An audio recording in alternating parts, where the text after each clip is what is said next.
Welcome to the Hot Stove presented by the Cup of Mets podcast. I'm Ian Bosniak, joined alongside by Robert Venegas, while Matt DeSantis is in Aruba. Rob, how are you, my friend? Good, man. Good to be back. Again, episode 4 of the Hot Stove. And again, like you mentioned, Matt DeSantis in Aruba. He's tanning and drinking a nice little margarita while we're freezing our butts off here in New York. But good to be back, like I said. Snowed a little bit today. There were some flurries. That it did. I didn't believe somebody when they told me that, but I went outside after work and there was a little bit of a flurry here and there. And the crazy part was the sun came out maybe like 15 minutes afterwards, which is nice to see as well. Yeah, But again, winter is coming, so that it is. But the hot stove is just beginning. The hot stove is just yes, beginning. sir. Before we dive into all that, just remember to give us a follow on Instagram, on YouTube, on Twitter, and on TikTok. We are at Cup of Mets. Also, be sure to visit cupofmets.com for all your latest merch. And lastly, be sure to subscribe to the podcast, whether it be on Spotify, Apple, or wherever you get your favorite podcasts.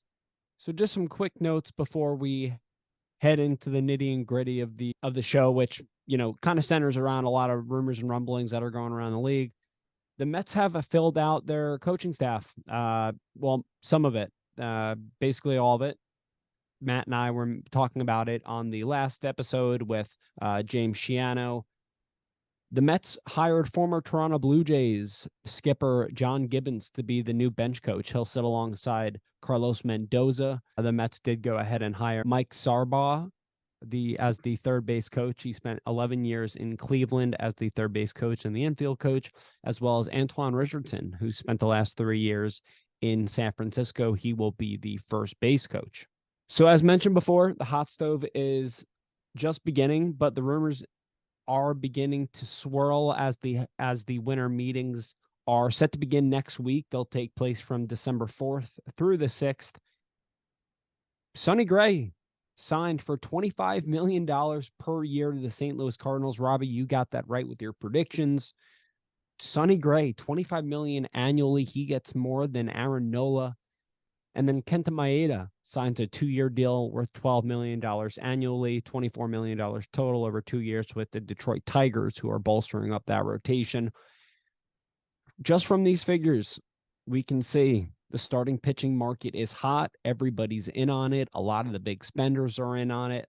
What do you think about Gray getting 25 mil? Obviously, he was never really an option for the Mets because he's not a New York guy. But what do you think of that? No, I mean, again, definitely is a St. Louis type of move. 3-year deal. The young man is 34 years old, so again, him getting more than Aaron Nola is surprising, but at the end of the day, he kind of set the tone in terms of the pitching market and what it's going to be like, in my opinion. He wasn't one of the first tier free agents in the starting pitching pool, but he was definitely the second tier. A great move by St. Louis to kind of just top off their rotation, along with acquiring Lance Lynn and Kyle Gibson, just guys that eat innings and pitch every fifth day. So I love the move.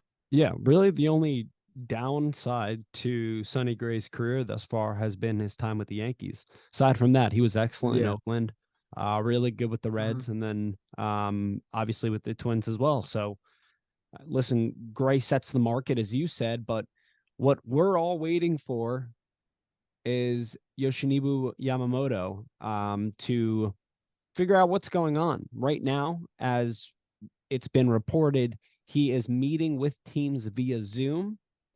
He is in Japan. He is going to narrow down his search to several finalists, and then he is going to come over and visit with the teams personally, make his decision. Bada bing, bada boom. We'll figure out, you know, who actually steps up and signs him, right? We've heard the Yankees. We've heard the Yankees a lot. We've heard the Dodgers a lot. We've heard the Giants a ton. The Giants are also in on Shohei Ohtani, and we'll touch upon that. We've also obviously heard the Mets. Hmm. What's your level of optimism right now surrounding Yoshinobu Yamamoto? I know that, offset, you had mentioned that you had a feeling that maybe he wasn't going to sign with us. What do you what are you thinking in terms of Yamamoto right now, knowing how many teams are actually in the running for him, and the Mets are just one of, I don't know, 8, 9 teams that actually have a chance to acquire him? Well, no, yeah, again, it's the he's the top tier in the free agent pool. He's the sexy name. He's the 1A behind Shohei. No pun intended there, rhyming. But again, a guy who just won the MVP in the Japan League, and again, he's only 25 years old. So this reminds me of when Tanaka kind of was posted, and a bunch of teams were interested, and eventually he went to the Yankees. Again, I do think the Mets are in. I do think this is the choice one for the New York Mets on their offseason checklist. But it does scare me at the end of the day with all these teams wanting him, because again, got teams like the Phillies and even the Yankees and whoever else is interested. The Giants, like they have a lot to offer as well. And We've even heard the again, Mariners. yeah, even the Mariners, man, and again, like I see him with all those teams, to be honest. And it's just again, if the Mets, I'm not going to say if the Mets miss out, it's a failure. But again, a guy that has been linked to the Mets ever since we've been talking about him. It would just be sad to see if he signed elsewhere, to be honest. Yeah, we're looking at north of 200 million now. Well beyond that, and that's, obviously plus the posting fee that they'll have to pay to the Oryx Buffaloes. I have a feeling Mm. he's going to end up getting like $240 million, $250 million, and I Yeah, think there's a it's and I yeah, think yeah. it's because of it. I think it's because of it. Obviously, his dominance, his Mhm. three consecutive MVPs, his three consecutive most valuable pitcher award. I don't know what the award's name is, but that's getting the price range is really getting up there, right? And that'll probably narrow the teams down as well. I don't know if Yamamoto's camp is hushing this so much. It seems like Yamamoto and Otani's camps are keeping it so tight knit. We don't even know who are the favorites with each player in terms of where they could go. Um, we both predicted Yamamoto to sign with the Mets. Are you still feeling that way? Because I'm not. No, yeah, like I said before, it'd be kind of sad if he just signed elsewhere, because again, we linked the Mets to Yamamoto ever since, he not ever since he was talked about, but again, like, when he came up in discussions to like bolster the starting pitching, he has a relationship with Kodai, he knows Otani, he was on Team Japan, I believe, and got his World Baseball Classic ring today. But again, it's just one of those, like you mentioned, tightly knitted. Like Otani, I heard is like if a team leaks that they had a meeting or whatever, that he's just gonna eliminate them right then and there in the running, because he wants to keep everything tightly knitted and private. I respect that, I really do, but you never know what's accurate and what's not, which is the scary part. Um, so and so could say that the Mets have the advantage and that they're gonna sign him for this X amount of years with this amount of money. But in reality, we don't know what goes on behind closed doors. So it's kind of like not a confusing process, but like to add on to your point, like you never know what's accurate and what's not, and basically we don't really know what's going on behind closed doors. So it kind of makes it more suspenseful in a way. That's why it's like the rumors and rumblings. I say that the hot Yeah. stove is just getting going, but Mhm. it really is quiet right now. We're hearing that teams are interested. We Mhm. know that, for instance, just to throw it out there, the Mets met with Luis Severino and his representatives, right? But we haven't heard many things thus far. And I think that all we're hearing is that this team is interested, that team is interested, this player is going to have mutual interest there. So it's definitely been a quiet off season thus far, but I expect things to pick up within the next couple of days as we move towards the winter meetings. And again, I don't expect Yamamoto to sign during the winter meetings. I expect him to sign a little bit after, because I don't think he wants to drag this process on long. I don't think Otani does either. But Yamamoto is going to set the pitching market. And, but again, he's an outlier within the market because he is such a dominant starter at age 25 years old. And And again, like my only question for the Mets right now is, are they willing to spend that much money on an arm from Japan like that? Not only because again, I know we got to bolster our pitching staff, but again, you have questions looming with Pete Alonso. Like, do you want to sign him to that extension?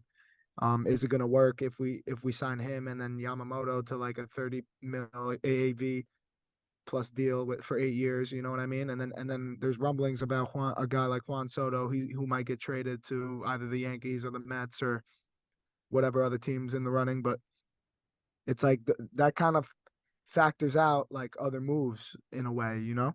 Would you rather spread, knowing that those things that you just said, the potential Alonso extension possibility out there of a Soto trade or something along those lines, would you rather trade for a starter maybe than spend so much money on a Yamamoto, or are your cards, you personally, are your cards all in on Yoshinobu, or are you like, if he's going to get X amount of money more than I thought, then I'd rather spend on maybe like a Shōta Imanaga and a maybe trade for a Tyler Glasnow now, or a Corbin Burns or something along those lines? Is that more so your thinking, or are you just all in on Yamamoto? Yeah, I think with especially with the last couple of years, how the Mets have managed their money in terms of the starting and pitching market, dedicating a lot of AAV money on guys like Scherzer and Verlander. I think would want to get a little bit creative and go that route in terms of just bolstering the offense, making a legit lineup like a team like the Braves, and then kind of picking and choosing the starters you want to spend on. You know what I mean? And then also kind of developing with this new pitching lab, kind of develop like a not a next man up system, but again like just having an insane amount of arms. You know what I mean? I'm not saying we got to draft pitchers every year in the MLB draft, but again, pick and choose who you want to pay. We're already paying Senga for the next 4 seasons. Like I'm good with that. And then maybe you add another stud like a Yamamoto, or even you trade like a guy like you trade for a guy like Glasnow or Burns to pair up with the Senga, and then you just bolster your offense with your free agent money. In my opinion, I would get creative, honestly. Okay. I I'm for that. I'm really praying that Yamamoto's market is in the 240 to Yeah. 250 range, and Mhm. some team doesn't just blow him out of the water and give him, an absurd amount of money, because Mhm. then I'm shifting to plan B. I think that the plan B right now, it was reported by Michael Marino earlier today on Twitter that while the Mets are still very much in the running, again, we everything is silent, but Yeah. even though the Mets are very much in the running and have a ton of interest in Yoshinobu Yamamoto, the Mets have identified Jordan Montgomery as a pitcher that they really, really like. Posted a 3.20 ERA this past year in 188 and two-thirds of an inning with a FIP of 356, 4.3 WAR, obviously helped the Rangers to a World Series. Matt and I were talking about this last week with James. James was not a proponent of signing a guy like Jordan Montgomery. He doesn't think that he's worth 20 to 25 million dollars. I personally don't either, but I think that the market is dictating that. I think that the market is saying, hey, Montgomery is actually, only a $15 million player, but because everybody else is making X, Y, and Z, and because the starting pitching is such in demand, Montgomery's going to make 20 plus $1 million annually. Mhm. I really like Jordan Montgomery. I like what he can bring. I like the stability that he's shown over the last few years, especially since being dealt by the Yankees. I just worry that him going into his age 31 season, knowing that he would rather stay in Texas, but if he would follow the money, if the Mets would offer him that as a plan B, I'm afraid that, like, he might not necessarily flame out, but not be worth $25 million. And then again, we're stuck with another player that's worth however much, and he's not producing like he should. No, yeah, and you never know till it actually happens. But I see where you're coming from, and again, I'm also not really like willing to give him that type of money, just because like his stint with the Yankees kind of rubbed me the wrong way, and then on top of that, again, it going into age 31, do you really want to spend on 20 to 25 million annually for 5 to 6 years. Montgomery is, like you said, like he is good. He did have a hell of a run this year with Texas, and the stability is there. But on from age 32 to 36, is he going to give us 25 to 30 starts every year?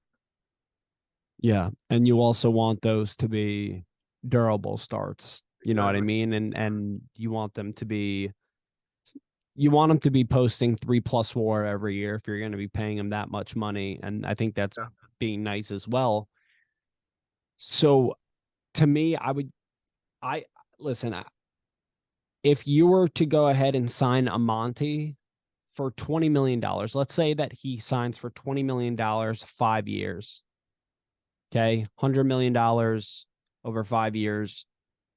I would do that. I would Mhm. do that. I think that unfortunately that's where the market is right now. If the Mets would rather go the Sonny Gray route and pay him a higher AAV for less years, I may also be okay with that. But again, the Mets have more holes that they have to fill. Yeah. So it kind of comes down to what they're willing or how they view Montgomery in terms of, the money. No, definitely. They would definitely have to do their due diligence. And, again, I can see why Mets fans are upset and like a guy like Maeda, signing a 2 year, $24 million deal with the Tigers. It's like the Mets could have used him, you know what I mean? And they could have had him in the back end of rotation, a guy that's proven that he can make starts year after year. I mean, granted, he was injured, I want Yeah, to say the Tommy last John. couple of years. Yeah, but still, like, again, like a guy that could probably be that 6 man starter if they go 6 man rotation. Yeah. And that's something else that the Mets will probably have to go to a 6-man rotation should they sign a Yamamoto or an Imanaga. They Yeah. will probably have to go to a 6-man rotation. And, I reported the other day, I spoke to somebody within the Mets organization. The Mhm. Mets have shown interest in Martin Perez. He would be somebody that I would look at. He didn't have the greatest end to his year last year, despite winning the World Series with the Rangers, but he is somebody that can go out and start 20 games, but appear in 35 games. So Yeah. he's a good 6-man flex type option. Mhm. Um, but again, I personally, I'm not going beyond $20 million from Montgomery. I understand he had a great year. You look at baseball Saban, he's one of the best when it comes to preventing the walks, 82nd percentile. Pitching run value, which was his fastball, 93rd percentile. 2022, he had his hiccups, but again, he got more ground balls. He also got a higher chase rate. So he has the ability. It's just how much is he worth? And how much are you willing to let the market dictate what you're going to pay a guy that may be worth less than that? Another lefty that has officially been posted by the Bayhawks coming over from the MPB is Shōta Imanaga, who also pitched for Shut Team up. Japan. Yeah, Mhm. Shōta in the World Baseball Classic. And MLB Trade Rumors is predicting a 5-year, $85 million contract. So you're looking at $17 million annually per year for yet another guy that hasn't made a start in the major leagues. Now, if you go 6-man, the Mets could potentially sign an Imanaga, sign, let's say, a Jack Flaherty or a Lucas Giolito, and then trade Mhm. for a Glasnow or a Cease or a Burns. Yeah. Knowing Imanaga, obviously we don't, I don't think either of us would be telling the truth if we said that we knew a shit ton about him, right? Nah, but I'm We watching know highlights on him right now. It's actually, Yeah, we know. Listen, we know that he has good off speed pitches, a nice changeup, a nice slider away, locates that fastball well, throws between 91 and 95 miles per hour. He would be a good get. Again, though, I don't want to Kagawa. For those of you who don't remember, Kagawa signed with the Yankees, I believe, in the mid 2000s, and I think he made 10 starts for the Yankees after he signed a 4 or 5 year deal with them. He was absolutely brutal. I don't want to see that same thing, but Imanaga really was unbelievable. He threw a no hitter this past year. Career ERA of 3.18 in the MPB. Just and he's just 30 years old as well. I'd be down for $17 million a year from Imanaga if I trust, again, I trust David Stearns in the scouting department. No, yeah, I mean, again, I'm watching a little. I watched a little snippet of his highlights just now as we were talking, and he's just like a vicious lefty, like you know, 3 to 4 pitch mix. Again, it's a nice little backup plan to have. Again, there's just a lot of arms to pick from in the free agent pool, and again, if you swing and miss on big fish, you know, like my dad used to tell me, there's a lot of fish in the sea. So again, we swing and miss on the big fish, we get the little ones that end up, you know, paying dividends in the future. But again, I wouldn't compare him to the guy you named, honestly, who made 10 starts, because again, I feel like Japan in general, and just you know, the MLB, well, the pitcher pool in Japan in general has been very good recent as of late. And again, you know, we've seen it with Senga, and again, I have no. I'm not saying Shōta is going to be a rookie of the year candidate, but again, that's another arm to just add. And 5 years, I would do it. Yeah, 100%. $17 million a year. Obviously, that's 2 more mil than Kodai, but I think that he would be a good get. And then if you were to add in another starter or two, I think that that would accumulate a good rotation. Definitely. You know, also, if the Mets went ahead and signed, as I said before, an Imanaga with a Mhm. with a Lucas Giolito or a Jack Flaherty, somebody for 3 or 4 years that, you know, the Mets would pay anywhere between 12 and $15 million a year. That's the equivalent of what you would pay a Yamamoto. Obviously, Yamamoto could be a generational talent. Yeah, it remains to be seen until he gets here and starts pitching. But then they could also go ahead and use some of that prospect capital, and they can make a deal with some names that have been rumored to be on the trade market. Tyler Glasnow of the Tampa Bay Rays, Dylan Cease of the Chicago White Sox, and Corbin Burns of the Milwaukee Brewers. Now, Glasnow is set to make $25 million this upcoming season. Are you, I know that you like Tyler Glasnow, Rob. Okay. I know that you like him as a pitcher. Knowing his injury history, the amount of starts that he's made or lack thereof, would you make a move for Tyler Glasnow? Would you take that risk? I think in the right deal, I would. Again, he's proven to be a quality pitcher when he's healthy. So I think that's like a type of Mets move. I think that's the type of move the Mets make. And I definitely think you know, life isn't fun without taking a little bit of risk. So, you know, again, I think the Mets do take that risk, and pays dividends for them. Because again, this guy, when he's healthy, he's one of the top pitchers in the league. And again, it just sounds like a Mets move to me. And the Rays are always looking to unload, especially when you know, guys are on a contract year or whatnot. But I think I would take that risk. Yes. Listen, when healthy, he's one of the best pitchers in the game. How many starts do you think he's made over the last 3 years, if you were to guess? 3 years, Yeah, the last 3 years. probably like 20. Oh, no. No, no, no, no, No. no. No, he's made 37 starts over the last 3 seasons. Well, it seemed like 20 the way the media makes it, you know. Yeah, yeah. He made 21 starts last year, 10-7, Mm-hmm. 353 ERA. The big kicker, 162 strikeouts in only 120 innings.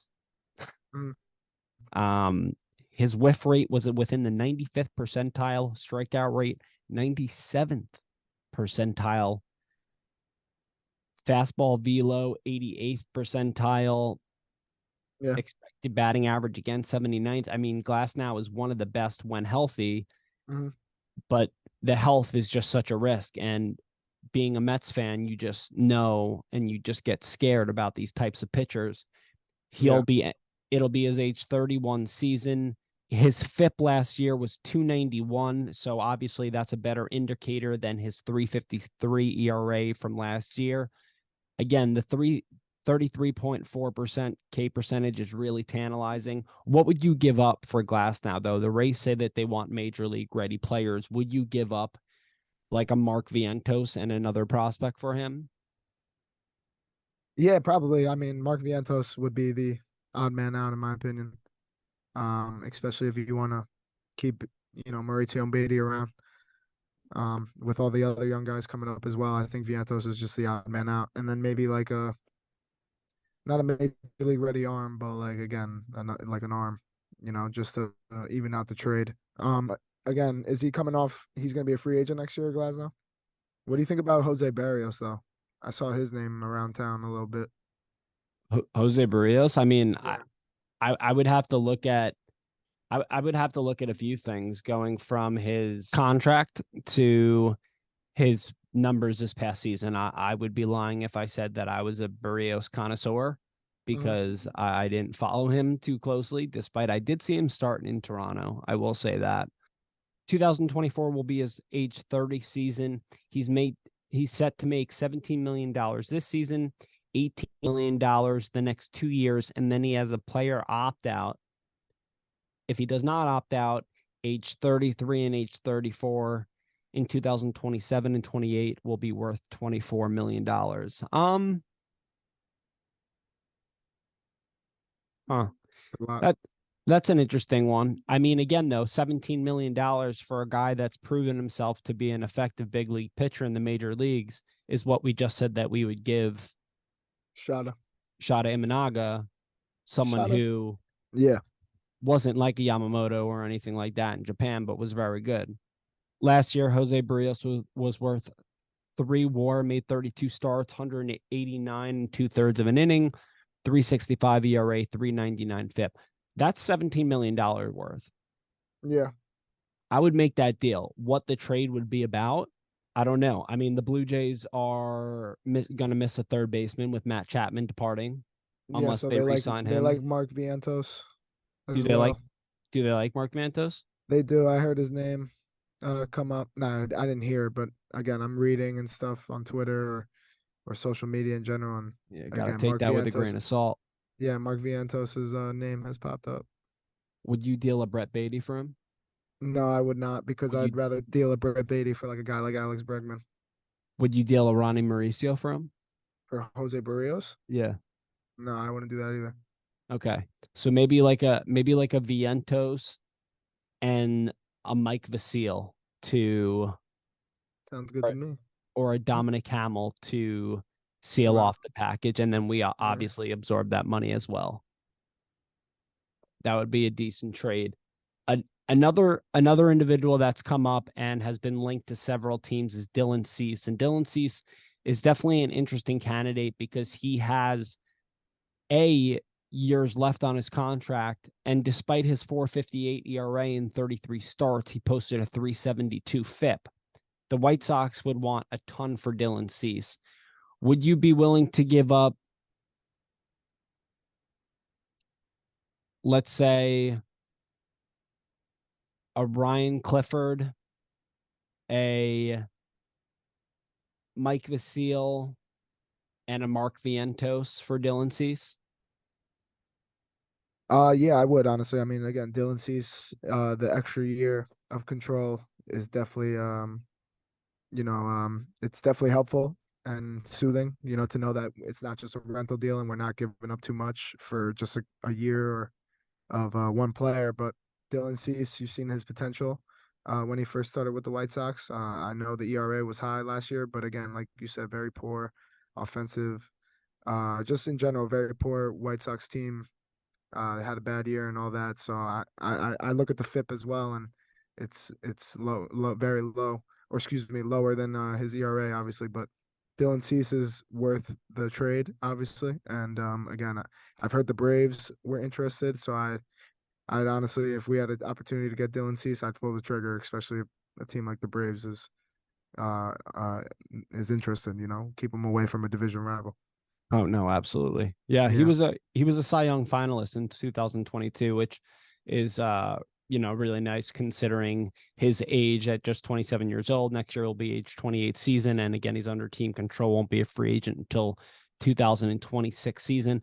I do think that it might take a little bit more than what I just mentioned in terms of a Ryan Clifford. I Mhm. actually wouldn't deal a Ryan Clifford, so I don't even know why the hell I said him. I would deal like a Mark Vientos, maybe a Colin Huck, the shortstop that we drafted this past season, potentially a Kevin Parada as well, right? I'm not saying all of them together, but some sort of that basis. I think that Kevin Parada's name is someone that you're going to be hearing a lot about, whether it's about Glasnow, whether it's about Dylan Cease. I definitely think though that the Mets would want to trade Parada though for somebody that's under control, and that would mean a Dylan Cease type pitcher. So, it definitely kind of remains to be seen what's going on right now. But as far as the starting pitching is concerned, we know that the Mets are interested and are in talks, at least via Zoom potentially, right, with Yoshinobu Yamamoto. We know that they are really interested in Jordan Montgomery. We know that they have had trade discussions revolving to several players. And again, we're just kind of waiting for this hot stove to develop. We've seen Sonny Gray sign. We've seen Aaron Nola sign, Kenta Maeda, couple others. But again, we're waiting for some of these big dominoes to fall. And I think once we do, the pitching market will set to explode. And I think Rob and I are both equally excited. You could see his face to see actually how this market develops, because it seems like pitchers are getting overpaid. And let's see what David Stearns is willing to pay to get some of these pitchers who maybe not be the top dogs. No, yeah, I'm definitely interested to see how he operates this offseason. And again, it's only the beginning. Hopefully by the end of the week, we have a signing or two in terms of new players coming to Queens. But overall, I think Sonny Gray and Aaron Nola definitely set the tone, and we'll just see how this all ends up and where the dominoes may fall. And lastly, before we hop off, I know that you brought up Alex Bregman before. There were rumors earlier this week that the Astros may not be able to re-sign him given some of their restraints payroll wise. We're not even going to talk about Alex Bregman really. Juan Soto is the name that's being spoken about. So I just want to talk about bats for a quick minute. Juan Soto, we know that after this year, he's going to get his $400 million contract or whatever the hell he's going to get. There is what it seems to be 100% certainty that he is going to get traded this offseason. We've heard the Yankees, the Giants, the Dodgers, and the Mets. The Yankees, we've heard, have been most aggressive on Soto. What would you trade to the Padres for a Juan Soto to get that type of caliber player in Queens? What would I trade? What would you trade, GM Rob? I mean, again, Juan Soto is a generational talent in my eyes. He's only 24 years old. He'll be 25 next year, I believe. I mean, the next upcoming season. But again, a guy that you got to give up some minor leaguers, some top minor leaguers to receive a player like Juan Soto. Um, but again, I know the Padres asking price is top 100 players or two top 100 players, excuse me. And I think the Mets would have to part ways with like a Kevin Parada.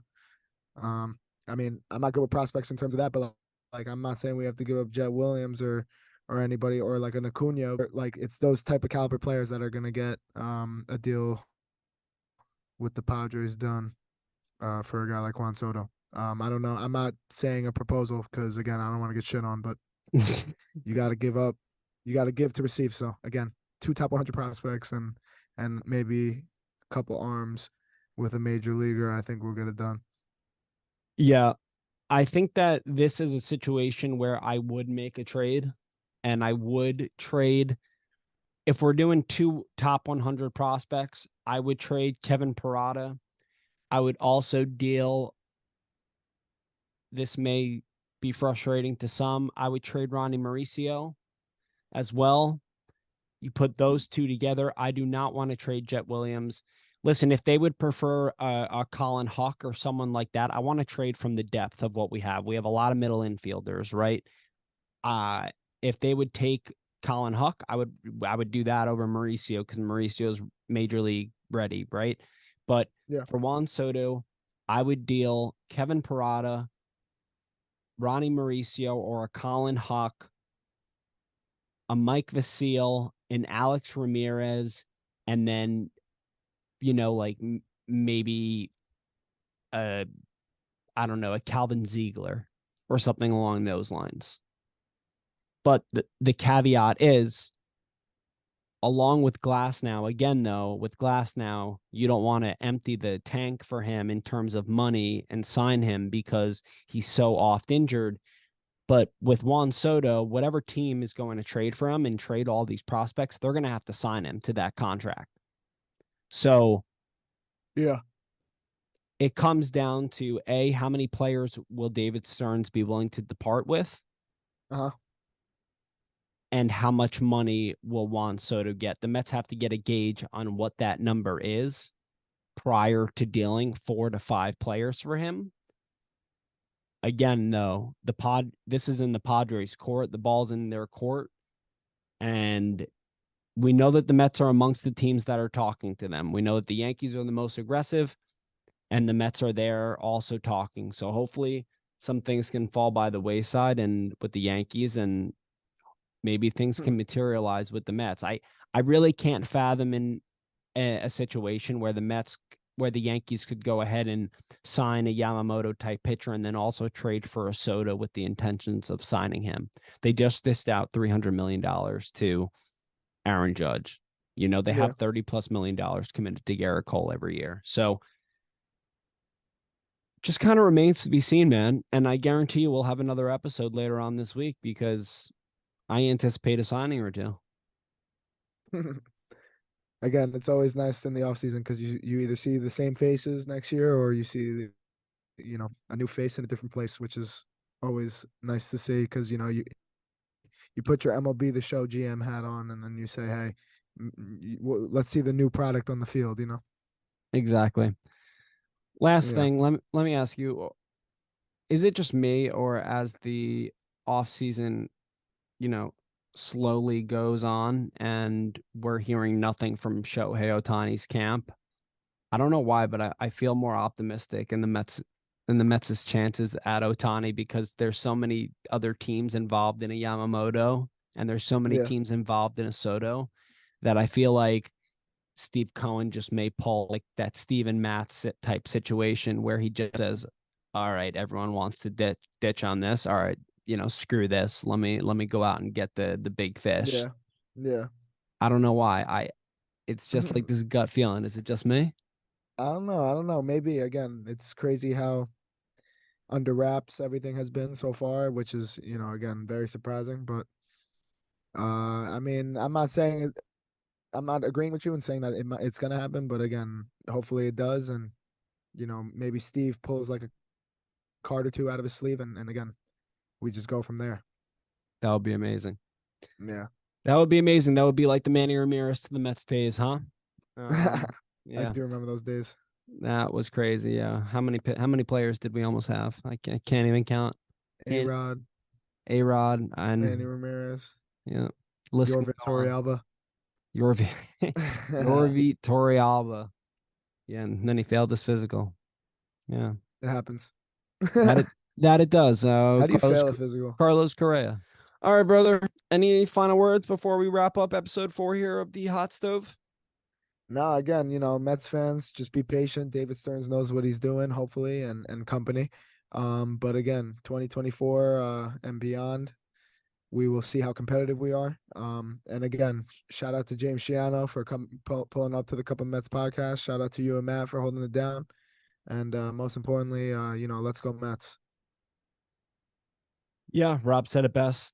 And we'll probably be back. Again, be patient, but I don't know, just the way that talks are moving, I have a feeling that we'll be back within the next couple of days to report, and we absolutely will be back next week as the winter meetings kicks off. As a final reminder, remember to head over to colormets.com to get your latest merch. Give us a follow on Instagram, Twitter, YouTube, and TikTok. We are at Cup of Mets. And lastly, be sure to rate and subscribe to the podcast, whether it be on Spotify, Apple, or wherever you get your favorite podcasts. For Rob Venegas, I'm Ian Bosniak. Thanks again for joining us. Good night, everybody.